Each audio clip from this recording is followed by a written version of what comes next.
#Ask Dr. John Watson type చేసి మీ questions అడగండి, తప్పకుండా రిప్లై చేస్తాను. రాంబాబు KJ62 హెయిర్ ట్రాన్స్ప్లాంటేషన్ జరిగిన తర్వాత ఎన్ని రోజులకి మనం డర్మా రోలర్ వాడాలి అని అడుగుతున్నాడు. మొట్టమొదటిగా అర్థం చేసుకోవాల్సిన పాయింట్ ఏంటంటే డర్మా రోలర్ ఎందుకు వాడాలి. డర్మా రోలర్ మనం ఎప్పుడు వాడతాము అంటే ఎప్పుడైతే స్కాల్ప్ మీద టెంపరీ హెయిర్ లాస్ లాంటి కండిషన్ ఏదైనా వచ్చి ఆ ఏరియాలో స్టిమ్యులేషన్ ఇస్తే కానీ హెయిర్ గ్రోత్ అవ్వట్లేదు, లేదా ఆ ఏరియాలో మినాక్సిల్ అబ్జార్ప్షన్ని ఇంప్రూవ్ చేయడానికి మనం డర్మా రోలర్ వాడాలి అనుకుంటున్నాం అనుకోండి, ఈ కండిషన్స్లో మాత్రమే డర్మా రోలర్ అనేటువంటిది వాడతాం. అండ్ డర్మా రోలర్ ఎప్పుడు వాడినా కూడా జాగ్రత్తగా డాక్టర్ పర్యవేక్షణలో వాడడమే చాలా మంచిది. చాలా తక్కువ డెప్త్ వెళ్ళేది మాత్రమే వాడాలి.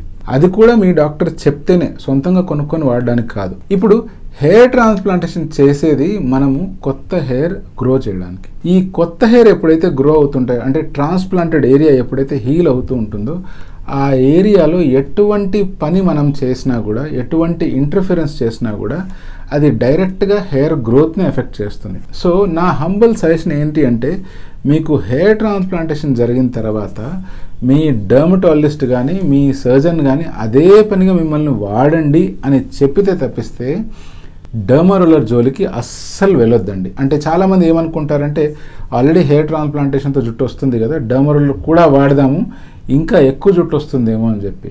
యూజువల్గా ఏమవుతుందంటే ఆల్రెడీ హెయిర్ ట్రాన్స్ప్లాంటేషన్ జరిగినప్పుడు ఒక మైల్డ్ ఇన్ఫ్లమేటరీ కండిషన్ క్రియేట్ అయి ఉంటుంది.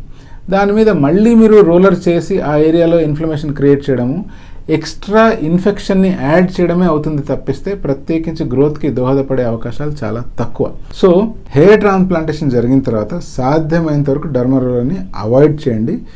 ఒకవేళ మీ డర్మటాలజిస్ట్ అదే పనిగా రికమెండ్ చేశారు, మీ సిచ్యువేషన్లో డర్మా రోలర్ అవసరము అని అనిపిస్తే అప్పుడు మాత్రమే వాడండి. అదర్వైజ్ హెయిర్ ట్రాన్స్ప్లాంటేషన్ తర్వాత మీరు డర్మా రోలర్ జోలికి వెళ్ళనే వెళ్ళొద్దు.